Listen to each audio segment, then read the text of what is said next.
started. I'm Christian Blavo, the managing editor of IndieWire. So excited to talk to you guys about Am I Okay? Here at Sundance. This is such a fun, like buddy comedy. Has some romantic notes. It's about self-discovery. It's about kind of finding who you are, and it speaks to a lot of really personal themes. Lauren, I think we should start with you because I mean, this movie is basically semi-autobiographical for you, right? Yeah, it follows. It's based on my real life friendship with a woman named Jessica, who's also a producer on this movie, and my coming out story. And I sort of just merged the two to come up with this story. And it's got a lot of real life events and real life feelings and real life tears. Yeah, it's wild. So just like the character played by Dakota in the film, you started to think more about your sexuality as you got into your 30s. What was the process of putting that journey into the screenplay? It was taking a real deep look inside, and this started as a friendship story. And once I was writing it, I kind of was like, what do I really want to say that hasn't been said before? And at the same time, I was sort of struggling with my sexuality and coming out. And it's something I just like buried real deep down and didn't want to talk about. And even with my best friend and with anyone. And then when I finally came out, I realized like, that is the story that I want to tell, which is the one that, shows that it can take a while to figure out who you really are and to admit who you really are. I think that was the hardest part for me because I think I knew, I just didn't want it to be true for a while. And so when I finally admitted it to myself, it was a lot easier to kind of tap into it and to write about it, which I never thought I would do. I never thought I would come out. I never thought I would talk about it. I never thought I would write about it. I never really saw it happening. But once it did, I realized like, yeah, this is hopefully something that other people can relate to. So Tig and Stephanie, and first off, it's rare to have a married directing duo, and that this is your directorial debut is so impressive. How did what was it about the script that really did speak to you, and how did you first get involved with Lauren on this? Lauren and I worked together previously and had a good time and felt like we had a similar sensibility with comedy, and then she sent the script along, and it really spoke to both of us. I think, on a very personal level with Stephanie, because she came out in, it was before your 30. It was right around that mark. 20s, yeah. But yeah, I felt like it was later and it was a later discovery. And I had the same sort of internal struggle and obstacles that Lauren and Lucy had. And then I also feel like when Tig and I read the script, I think we both respond to things where you finish reading it and you're like, you have a lot to talk about and there's more to say and you can there's a lot of conversations, and we were just very into all the different themes and stories within it. And Dakota, so like, how did you get involved with this? Because you're a producer on the film as well, in addition to playing one of the lead characters. What was your journey to finding this character? Well, I met Tig because she did a stand-up set at my birthday party, my 30th birthday. And it was a surprise because she's my favorite comedian. And then we became friends, and Tig and Steph and Lauren sent me the script and asked if I wanted to get involved, and I asked if I could come on as a producer. And I loved it. I really wanted to work with them.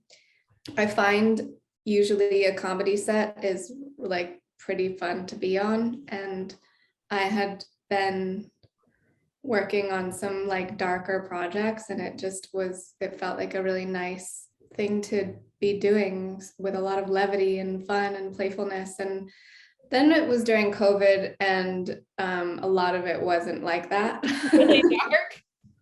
And then it was really dark and not very playful.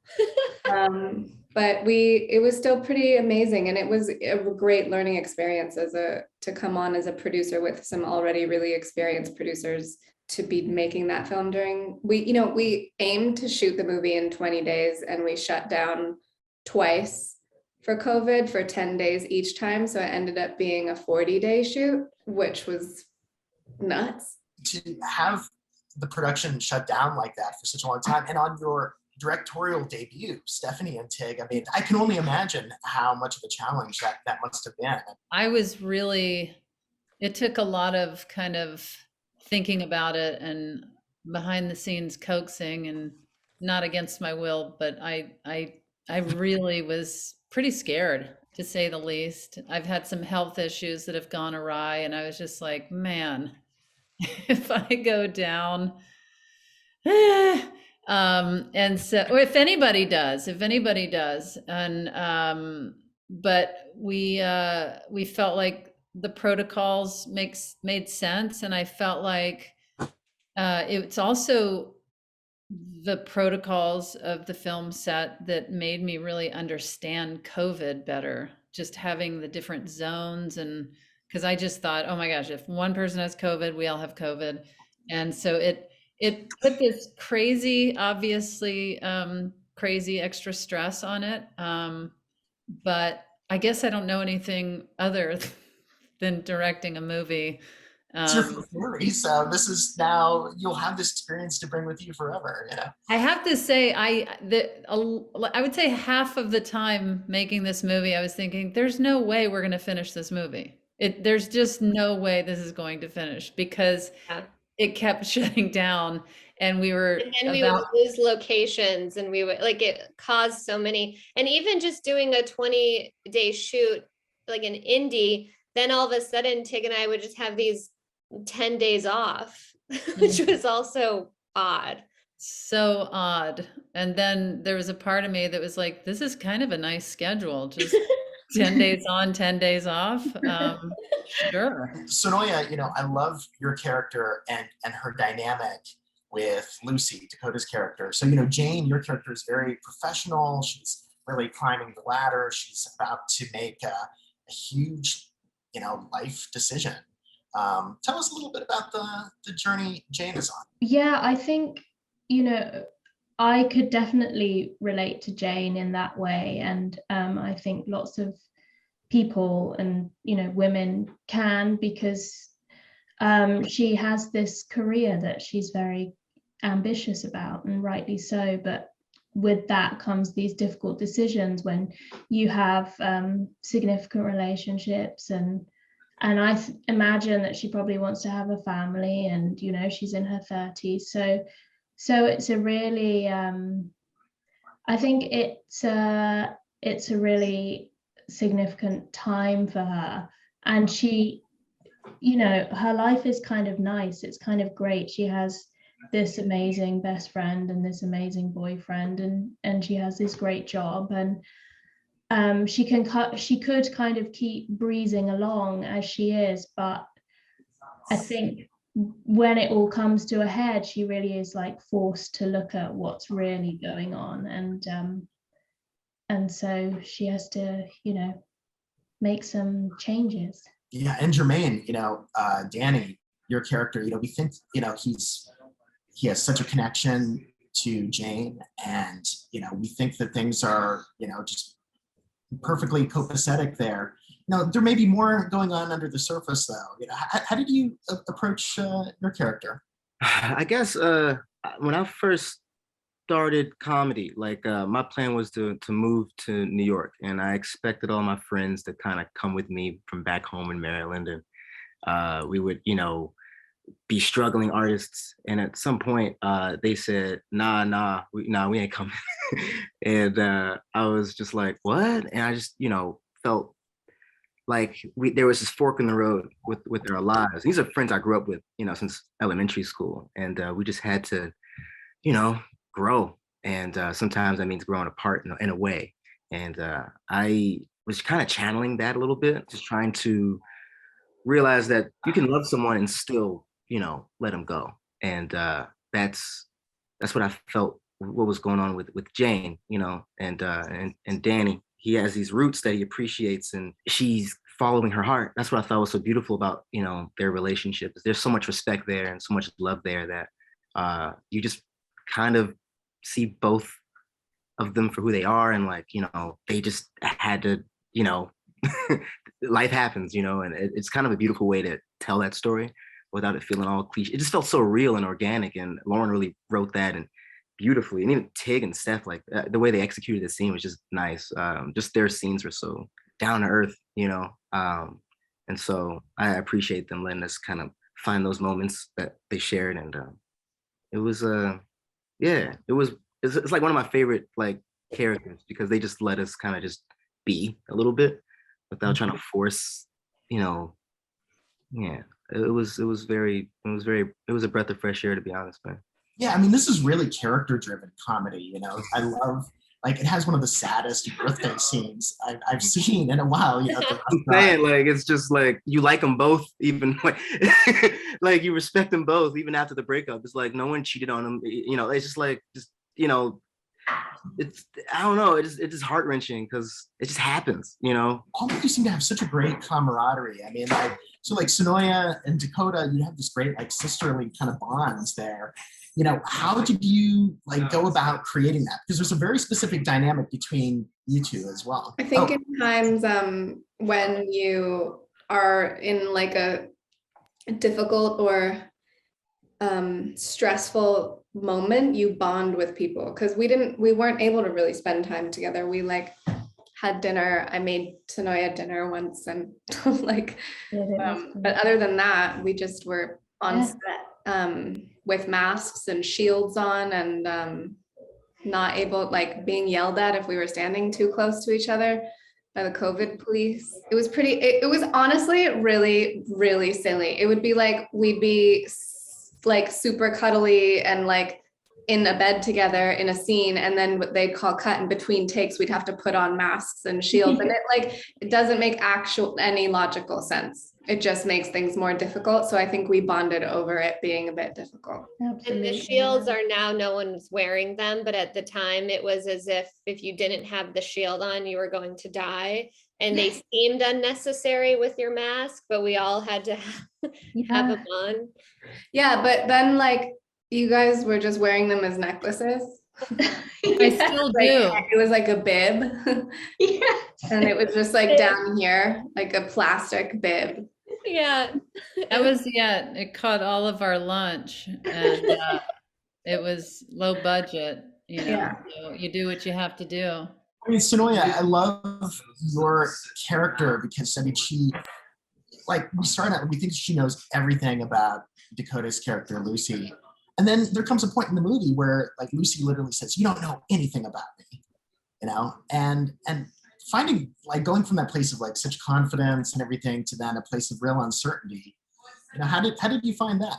Yeah, I really liked that because it felt so true of my experience of being in kind of those kind of codependent relationships, because one person is like half of a person, the other person's the other half of a person. So you think you've got all bases covered, but then really you don't, because there's this whole other part that you're not really seeing because you don't have to see it. I really liked that. I thought it was really true to what, you know, those kind of relationships are like. And I think it's also really scary for Jane, because she, you know, she likes to be in control and she likes to know what's going on, and you know, she does think she knows everything about Lucy, and then then at some point everything kind of changes, and she's this relationship that they have is going to change, and it's kind of scary for her, I think, to feel that like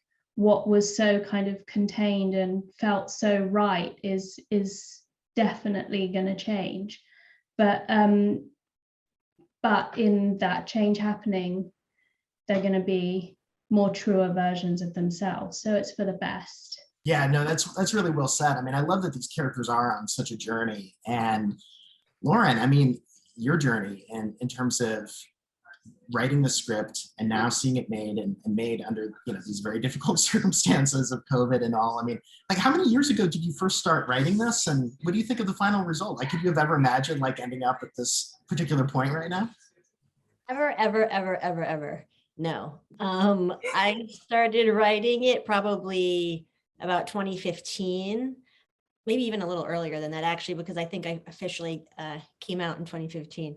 So a little before that. And then I kind of zeroed in on it around then. But yeah, like I said, I did not want to talk about it with anyone. And so the idea of it being a movie now where it's all out there is, it's, I can't believe it. I didn't think it through. That's the magic of Sundance, even though we're all apart and this is just a virtual edition. I mean, it's so cool to see, your first feature film that you've written, Stephanie and Tig, their directorial debut. Obviously, IndieWire, we're all about, celebrating filmmaking, celebrating the craft. I want to ask you guys, as a fun note to end on, what's a moment that you can remember, like, of a movie that really had the power to bring people together from throughout your life, like a specific experience of seeing a movie that just had this amazing power to connect? I don't know why this is what came to mind, but I went and saw the movie Tree of Life at the ArcLight in LA, and I was the only one there. And I was sitting in the back where you have assigned seats. And then right as the movie was starting, another guy came in and he sat, there was one seat between us where his assigned seat was. And so we had this huge theater and just the two of us were there alone. And we watched that movie, which is like the most sort of like existential, life affirming, intense experience. And I loved it. And then at the end of it, it was as if we had to like share in that love. And we just sat there talking about life and the movie and the beauty. And then obviously I never saw him again, but it was like a moment that I can't believe happened. And I loved it. When I was a kid, I never really went to the theater because my dad would bootleg the movies instead and bring them home. But one movie he brought home was Friday. And it was something about Friday that would just like, it was, nothing really mattered as far as my household goes, because it's a crazy house. And we'd watch that and, just, laugh and just kind of look at each character and how they reminded us of different people from our neighborhood and shit like that. So Friday was like my movie. That's so awesome. Well, hey, guys, I hope that this movie has that power to connect people too. And I think it will. I think a lot of people will see themselves and their own journeys in it, as well as just having a really good time, because it's so much fun and funny, and a really relatable journey. So thank you so much. I really appreciate you guys talking to us today. Thank you. Christian. Yeah, thank you. Here, everyone.